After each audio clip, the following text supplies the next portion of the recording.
3 ta FTP sim tushgan. Bu nimaga desalaring, mana bittasi Wi-Fi routerga EAP dostupi poyeda ishlaydi.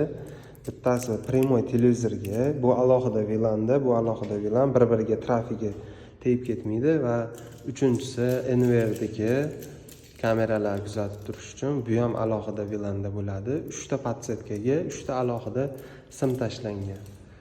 Agar kattaroq set qurmoqchi bo'lsangiz, shunaqangi qilib quriladi. Bu narsa endi bu alohida yana bitta sim tashlab qo'yishibdi. Bu ham yaxshi.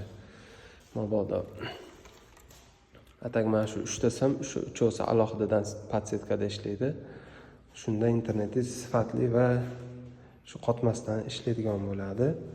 Agarda sizda kichkinaroq set qiladigan bo'lsangiz, xonadoningizga unda 2 ta sim tashlasangiz ham bo'laveradi. Bittasi o'sha kameralarga, bittasi Wi-Fi routerga va Wi-Fi routerdan bitta sim qilib televizorga alohida ulab qo'ysangiz ham bo'laveradi. Mana shunaqangi layfhaklari bor. Ko'pincha shu 2 ta bo'ladi simlar. O'zi ikkitasi normalniy bo'ladi.